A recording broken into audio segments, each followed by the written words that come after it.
You're standing in your backyard, eating a granola bar, minding your own business. A squirrel spots you from 30 feet away and instantly loses its mind. 3 frantic steps, freeze, 3 more steps, freeze, like it's having a full panic attack over your mere existence. A deer in the distance locks eyes with you for half a second and bolts like it just remembered an emergency somewhere else. Why does this happen? You have no claws, no fangs. You can't run fast. You get winded climbing 2 flights of stairs, and yet creatures with horns, speed, venom, and the ability to detach their own tails treat you like the single most dangerous thing in the forest. The answer to this goes back millions of years, and once you understand it, you will never look at a spooked squirrel the same way again. Scientists have a specific term for this phenomenon, the landscape of fear. It describes how prey animals don't just react to predators standing right in front of them. They organize their entire existence, feeding patterns, sleeping spots, water sources, movement timing, around the constant possibility that a predator might be nearby. And for an extremely long stretch of evolutionary history, humans were a major part of that calculation. Paleolithic humans were persistent hunters. We didn't have the raw speed to outrun prey, but we had something arguably scarier: endurance. We would simply keep moving for hours in the heat of the day until the animal physically collapsed from exhaustion. To a gazelle, spotting a strange bipedal silhouette jogging steadily in the distance wasn't a minor inconvenience. It was one of the most terrifying sights imaginable. Over thousands of generations, the animals that ran from human-shaped outlines survived and reproduced. The ones that didn't. Repeat that pattern long enough, and you get species that are essentially preloaded with human fear baked directly into their instincts. It isn't something each individual learns. It's a survival algorithm passed down through DNA. In 2016, researchers at the University of Western Ontario published findings that were genuinely startling. Their claim: humans function as a super predator, meaning other predators fear us more than they fear each other. To test this, they played audio near wildlife cameras. Not lion roars, not wolf howls, just the sound of casual human conversation, the kind you'd overhear at a bus stop. The results were dramatic.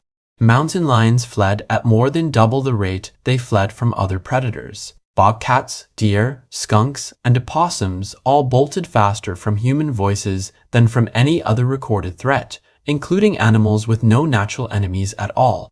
Think about that for a second. A mountain lion, an apex predator capable of killing a deer without much effort, fleeing from the sound of 2 strangers discussing weekend plans. Why? Because even top-tier predators carry a kind of historical memory. We hunted them too. We pushed them out of territory. We killed them near livestock.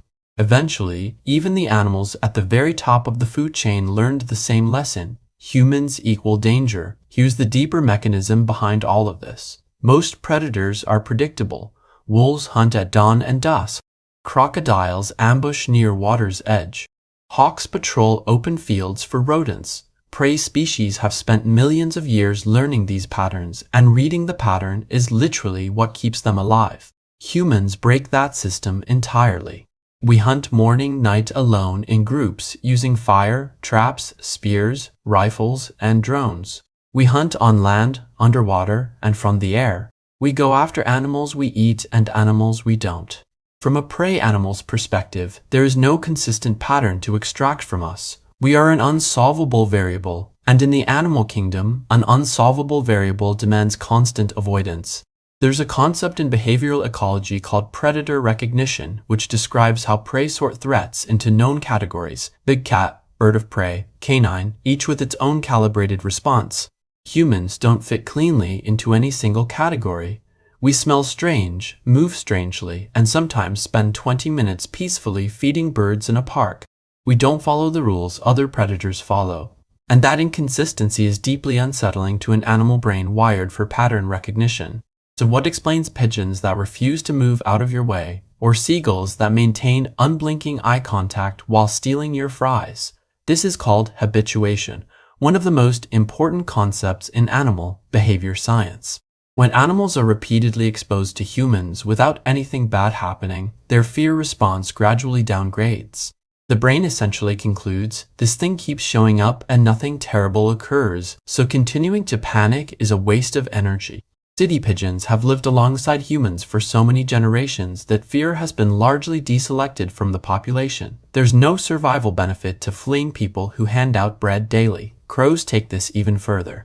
Beyond simple habituation, crows recognize specific individual human faces, remember people who have wronged them for years, recruit other crows to harass that person, and actively teach their offspring which humans to avoid. They haven't just stopped fearing us, they've built something close to a surveillance culture around us. The most compelling evidence comes from places where humans were either never present or absent for long stretches of time.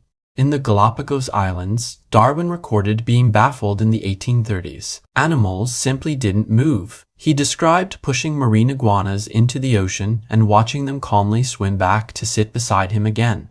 Blue-footed boobies, giant tortoises, none of them reacted with fear.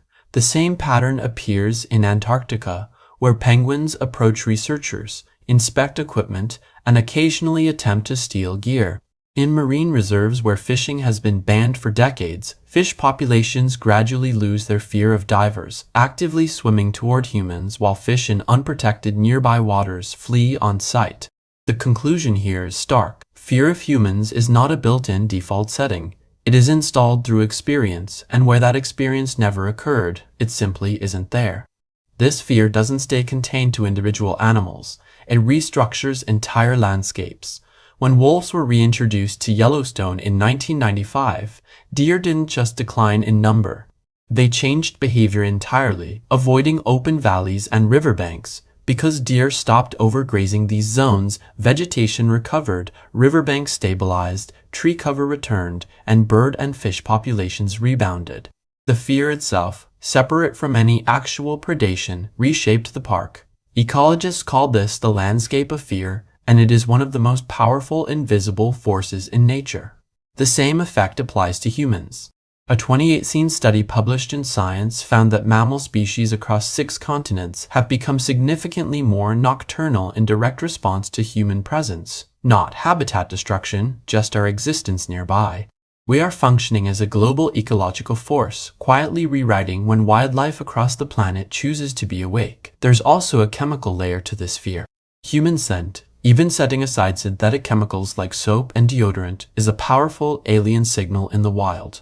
Researchers have found that scent strips soaked in human sweat reduced animal activity near cameras to a degree comparable to strips soaked in mountain lion urine.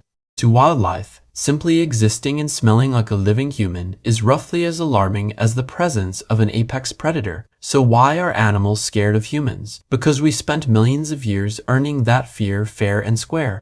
We are the most adaptable, unpredictable, and ecologically dominant predator this planet has ever produced, one that hunts every continent, every climate, at every hour following no pattern an animal brain has ever managed to decode. But here's the hopeful twist. That same intelligence responsible for making us so frightening is also what allows us to choose differently. Mountain gorilla tourism programs in Rwanda and Uganda have shown gorilla groups shifting from fleeing rangers on site to tolerating and even seeming to welcome their presence within just a few years of consistent, careful, non-threatening contact. The fear was learned, and learning can run in both directions. The squirrel panicking on your lawn isn't being dramatic. It's running survival code refined across hundreds of thousands of years. It has no idea you're just trying to enjoy a granola bar. But the landscape of fear isn't permanent. It's a reflection of behavior, and behavior can change. If this changed how you think about that nervous squirrel in your backyard, let me know in the comments. Subscribe for more research-backed deep dives into the hidden science of the natural world. And next week, we're exploring the one place on Earth where animals genuinely seem to trust us back.